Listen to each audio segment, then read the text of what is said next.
Hi అండి. నేను మీ అనుష. కోనసీమ రుచులు. అందరూ ఎలా ఉన్నారు? బాగున్నారు కదా! మేము కూడా చాలా బాగున్నాం. మీరు కూడా బాగుండాలని కోరుకుంటున్నానండి. ఈరోజు మీరు చూస్తున్న రెసిపీ చాలా ట్రెడిషనల్ వంట. బాగుంటుంది. ఎవరైనా ఎప్పుడు ట్రై చేయకపోతే ఈసారి ఒకసారి ఇలా ట్రై చేయండి.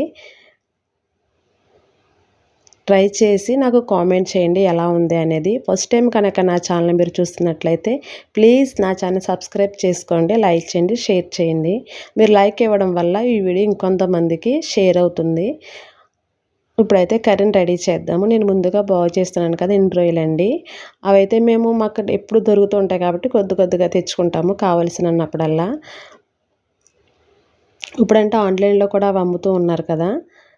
ఆ రోజుల్లో అయితే మనకు చిన్నప్పుడు ఇంటింటికి పట్టుకొచ్చి అమ్మేవారు మా దగ్గర అయితేనే. ఇప్పుడైతే అన్నీ ఆన్లైన్లోనే దొరికేస్తున్నాయి. వాటిని నీట్గా బాగు చేసుకుని డబ్బాలో స్టోర్ చేసి పెట్టుకుంటే మనకు రెడీగా కావలసినప్పుడల్లా కొద్దిగా వేసుకోవచ్చు కదా. నేనైతే అలాగే చేస్తానండి. మీరైతే ఏం చేస్తారో కామెంట్ చేయండి. అసలు పిల్లలకి సెలవులు అయిన కాడి నుంచి అస్సలు పనే అవ్వట్లేదండి. ముందుకే వెళ్ళట్లేదు. ఎప్పుడు చూసినా పనిలాగే ఉంటుంది. ఇందులోకి ఎండాకాలం ఏమో అస్సలు పనులు ముందుగా నైట్ నిద్ర పట్టదు. పగలయ్యేటప్పటికి మెలకువ రాదన్నట్టుగా ఉంటుంది. చాలా ట్రబుల్గా అనిపిస్తుంది నాకైతే. అసలు స్కూల్ ఉంటే మార్నింగ్ అయిపోతాయి పనులన్నీ కూడా స్పీడ్గా అయిపోతాయి. మనం కూడా ఫ్రెష్ అప్ అయిపోవచ్చు. కాసేపు రెస్ట్ తీసుకోవడానికి వీలుగా ఉంటుంది. సెలవైతే అసలు మార్నింగ్ నుంచి ఈవినింగ్ వరకు చేస్తున్నట్టే ఉంటుంది పని అంతానే. అలాగే అయిపోతుంది రోజంతానే.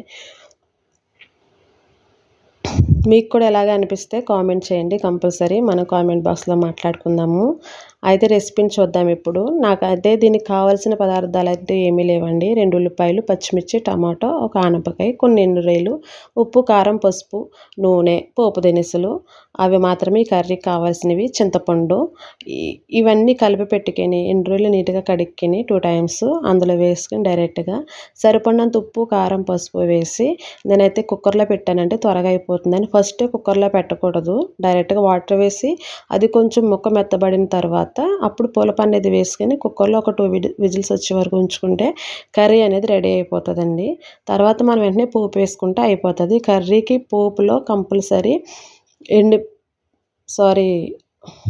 పొట్టు మినపప్పు అనేది ఉండాలి. చాలా టేస్ట్గా ఉంటుంది, కమ్మగా ఉంటుంది మినపప్పు వల్ల కర్రీ. ట్రై చేయండి, నాకు కామెంట్ చేయండి ఎలా ఉందనేది. అయితే అసలు నేను యూట్యూబ్ స్టార్ట్ చేయడానికండి అసలు నాకు చాలా భయం వేసింది.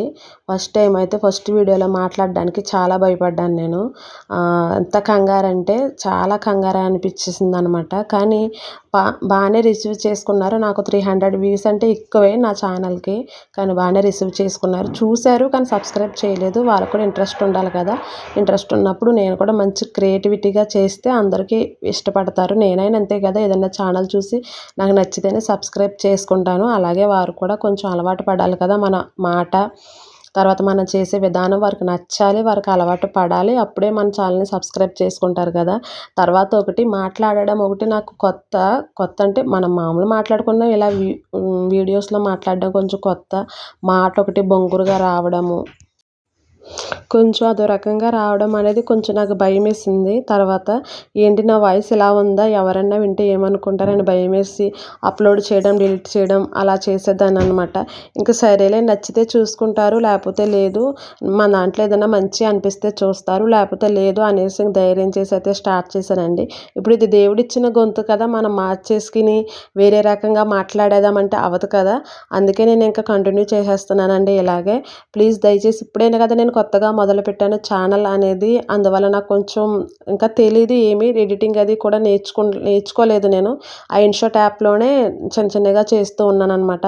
ప్లీజ్ మీకు ఏదన్నా తెలిస్తే సజెషన్స్ నాకు ఇవ్వండి కామెంట్స్ రూపంలో. ప్లీజ్ కామెంట్ చేయండి. వీడియోని మాత్రం చివరి వరకు చూడండి, స్కిప్ చేయకుండా. మీరు చివరి వరకు చూడడం వల్ల నా ఛానల్ అయితే గ్రోత్ అవ్వడానికి కొంచెం అవకాశం అనేది ఉంటుంది అనమాట నా సబ్స్క్రైబర్స్కి.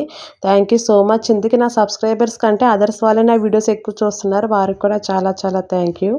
అయితే కర్రీని ఎలా తిరగమూత పెట్టుకుంటే తాలింపులోకి చాలా టేస్ట్గా ఉంటుందండి. మీరు ట్రై చేయండి. అయితే నేను ఒక్కొక్క పదం ఎక్కువసార్లు వాడేసి ఉంటాను, దయచేసి క్షమించండి. ఎందుకంటే నాకు అది వాడుక పదం అయిపోయి. ఓకేనా. Thank you so much. Please subscribe my channel.